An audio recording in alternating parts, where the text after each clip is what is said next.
Olá, meu nome é Lauane Andrekovski Volpe, sou advogada, tenho 27 anos de experiência advogando em divórcios litigiosos e inventários.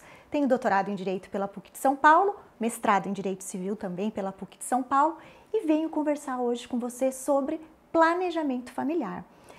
E para tratar de planejamento familiar, é importante a gente saber exatamente como funciona o famoso e conhecido regime da comunhão parcial de bens, que é conhecido como se tivesse uma única regra. A partir de agora, os meus bens serão nossos bens. Mas será que é assim mesmo que funciona? Vou falar um pouquinho para você. Esse regime, chamado da comunhão parcial de bens, é um conjunto de regras que serão aplicados para aquele relacionamento enquanto ele existir. E ele é considerado regime legal a partir de 1977 no Brasil. E justamente por isso, ele é o regime de bens mais utilizado. A grande maioria de brasileiros se casa sobre este regime. Ele é um regime que não exige a realização do pacto antinupcial. Então ele é mais simples, é mais barato. Imagina os noivos que estão lá todos animados, pensando na casa que eles vão comprar, que eles vão mobiliar, na festa de casamento, na lua de mel. É um momento que se gasta muito, a gente sabe. E aí eles vão até o cartório para fazer o procedimento de habilitação para se casar e o tabelião oferece um cardápio de pacotes patrimoniais, uma diversidade de regime de bens. E aí eles vão, na maioria das vezes, por não terem essa noção, essa consciência da importância do planejamento familiar, muitas vezes os noivos vão chegar no tabelionato e vão agir de uma forma muito parecida quando a gente vai pela primeira vez num restaurante japonês. Sabe quando a gente chega lá, olha o cardápio, não entende nada do que está escrito ali? E aí o que a gente faz? A gente chama o garçom e fala, qual que é o prato mais pedido? É assim que acontece, infelizmente, na escolha do regime de bens. O casal brasileiro chega lá no tabelionato, vê que existe uma possibilidade grande, que eles podem escolher entre diversas opções, eles não têm informação nenhuma entre qual a diferença de cada um, e aí eles perguntam para o tabelionato, qual é o mais adotado? Qual é o mais escolhido? E aí o tabelião vai falar, olha, é o regime da comunhão parcial de bens, inclusive ele é o mais barato, é o que sai mais e é o mais barato. Imediatamente os noivos vão escolher aquele regime. E aí, depois, de um tempo de relacionamento, e muitas vezes, eu vou contar para vocês, muitas vezes eles vão descobrir no momento mais difícil quais são as regras que aplicam-se àquele casamento. Ou no momento de um divórcio, e aí vem aquele meme famoso, eu só conheço a minha esposa quando eu separo. Não é que você só conhece a sua esposa, você já conhecia a sua esposa. Você não conhecia as regras que a lei determina para o seu casamento. Ou pior ainda, num processo de inventário, na morte, porque as regras que foram escolhidas lá no comecinho do casamento vão ser aplicadas. E essas regras são complexas. Não é tão simples como as pessoas pensam. A partir de agora, o que é meu é nosso. Não. E é isso que eu vou mostrar para vocês. Vem comigo. Olha só. Eu disse aqui para vocês que é o regime legal, eu disse para vocês que é o regime mais adotado no Brasil, eu disse para vocês que não precisa pacto e eu preciso dizer uma outra informação muito importante. É o regime legal que se aplica a todo mundo que vive em união estável. Você sabe o que é união estável, né? Depois você vai ver um vídeo aqui sobre isso. União estável é aquele relacionamento informal de duas pessoas que não se casaram no papel, mas que vivem como se casados fossem. E a Constituição Federal de 1988 equiparou esse tipo de relacionamento ao casamento. O que isso quer dizer? Não é igual, mas é parecido. Então vai gerar direitos e deveres muito parecidos. E como não houve um procedimento de habilitação, como não houve o casamento no papel, eles não escolheram o regime de bens. Então, qual que se aplica? Justamente esse, o regime da comunhão parcial de bens. Então, vamos lá para descobrir um pouquinho quais são essas regras. A regra geral, a regra principal, é que esse regime de bens vai permitir a formação de 3 patrimônios. Um é chamado de patrimônio comum. Nesse patrimônio comum, entrará tudo aquilo que, na hipótese de desfazimento desse casamento, será partilhado. Depois nós vamos ter o patrimônio do marido, que são os bens particulares exclusivos do marido, e o patrimônio particular da esposa, que são os bens particulares e exclusivos da esposa. Então vamos lá. O que vai ser considerado bem comum do casal no regime da comunhão parcial de bens? Primeira regra do Código Civil: tudo aquilo que for adquirido onerosamente durante o casamento. Então, eles se casaram e depois do casamento resolveram comprar uma casa própria. Então, essa casa, mesmo que só João tenha pago, Maria vai ter direito à metade. Tá? O regime de bens é isso, pessoal. O regime de bens, ele traz uma presunção de que você contribuiu. Você não precisa contribuir. Ele é uma consequência do casamento. Então, às vezes, foi lá a Maria, só a Maria estava trabalhando, o João estava desempregado, ela pagou as parcelas do financiamento. E aí, ela vai ter que dividir essa casa com o João? Vai, mesmos direitos, tá? Aquela casa, se ela foi adquirida onerosamente, ou seja, mediante pagamento, tudo aquilo que for adquirido durante o casamento, mediante pagamento, vai ser considerado bem comum. O que mais? Bom, ainda também vai ser considerado bem comum tudo aquilo que vier de um fato eventual. Imagina, o João foi lá e jogou na Mega Sena durante o casamento e ganhou. Ele vai ter que dividir esse fruto da Mega Sena com a Maria? Vai, ele é casado pelo regime da comunhão parcial de bens.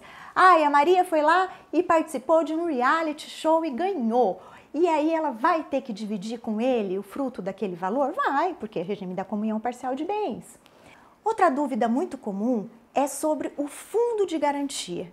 Todo mundo sabe que o fundo de garantia é aquela poupança forçada de quem trabalha sobre a CLT. Todo mês o empregador vai lá, deposita em uma conta na Caixa Econômica Federal um valor no CPF do empregado. E aí esse empregado vai, em algumas situações legais, poder levantar aquele valor. Quando ele for comprar casa própria, quando ele for fazer o custeio de um tratamento de saúde ou quando o governo autorizar. E às vezes as pessoas ficam anos casadas e uma trabalha pela CLT, outra não. E aí, na hora que eles vão divorciar, tem um valor considerado lá no banco. E agora, divide ou não divide? Essa matéria foi muito polêmica. Ninguém sabia a resposta, cada juiz decidia de uma maneira. E aí, recentemente, o Superior Tribunal de Justiça decidiu essa questão. E ele entendeu que divide. Então, pronto, se o Superior Tribunal de Justiça entendeu, essa matéria se torna um precedente vinculante. Todos os juízes devem respeitar isso. Então, o fundo de garantia divide. E o que não divide? Porque tem muita coisa que vai acontecer após o casamento e que não vai se comunicar. Primeiro, tudo aquilo que for recebido depois do casamento, a título de doação ou de herança só para um cônjuge, aquilo será considerado bem particular daquele cônjuge, então não vai ser dividido. Mas, de novo, aqui a gente tem mais uma exceção. Então, eu vou dar um exemplo para vocês. Seu João casado com a Dona Maria, pelo regime da comunhão parcial de bens, Dona Maria vem e recebe como herança um apartamento do pai dela. Aquele apartamento será só da Dona Maria, será um bem particular da Dona Maria. Mas durante o tempo aquele imóvel se desgasta e eles precisam fazer uma reforma naquele apartamento. Fazem um alto investimento naquele apartamento. Pois é, o imóvel é só da Dona Maria, mas se eles forem se separar ou se a gente for fazer o processo de divórcio, o valor que se gastou com aquela reforma vai ser dividido. A mesma coisa vai acontecer em relação aos frutos. Os frutos são aluguéis ou são os animais que vão nascendo. Então, Dona Maria recebeu de herança do pai dela uma fazenda e 500 semoventes, 500 animais ali. Quando eles vão se separar, aquela fazenda vai ser bem particular da Dona Maria e aqueles 500 semoventes hoje são 1.500. Então, 1.000 são frutos e 1.000 o seu João também vai ter direito. É importante a gente falar, eu preciso repetir muito isso, porque eu vejo as pessoas desconhecendo essa informação, que quando o casamento se extingue pela morte, nós temos que fazer dentro do inventário esse mesmo processo de partilha, como se nós estivéssemos fazendo um divórcio. E aqui eu não estou falando de herança, eu estou falando de meação.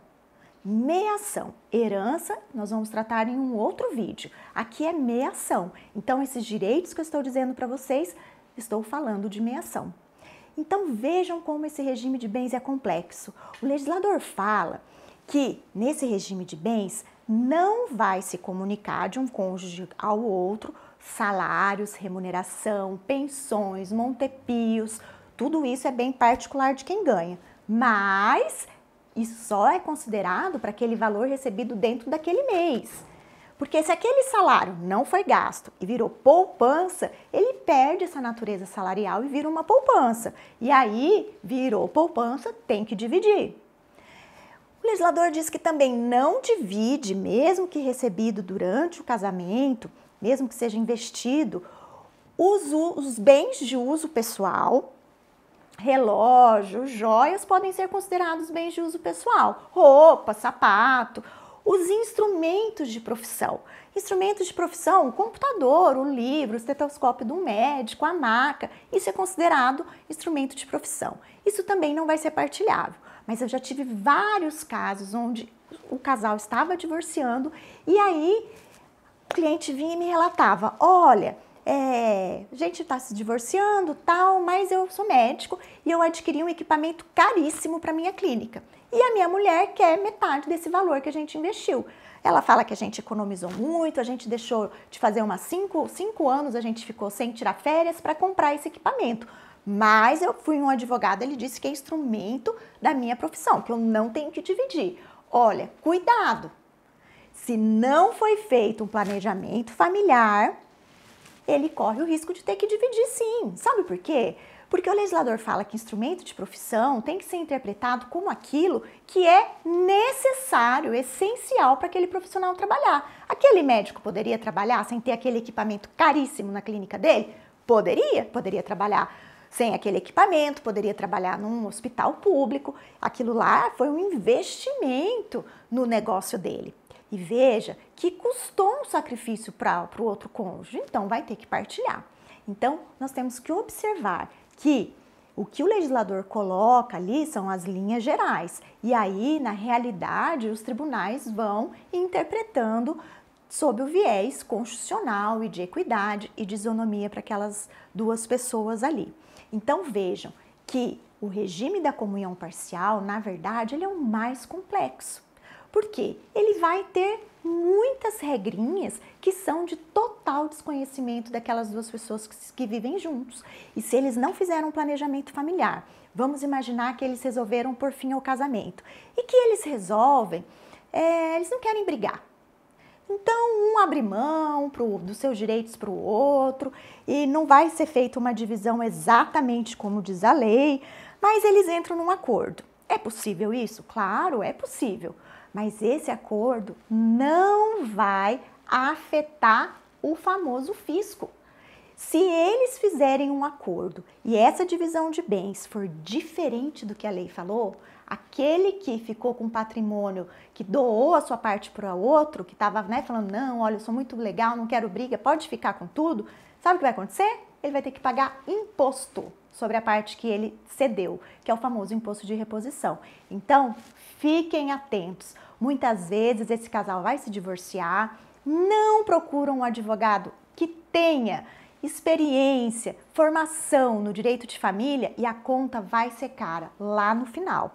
E para se evitar tudo isso, mais uma vez, basta ser feito um bom planejamento familiar, onde aquele casal ele vai conversar sobre as suas expectativas, sobre como eles pensam, que é a melhor forma para se decidir essas regras de direitos e deveres ali no casamento deles, ou até na união estável, se for o caso, e criarem regras próprias. Aí sim, se essas regras forem pré-estabelecidas, nós vamos ter um controle sobre o que é de direito de cada um, inclusive sobre a questão tributária.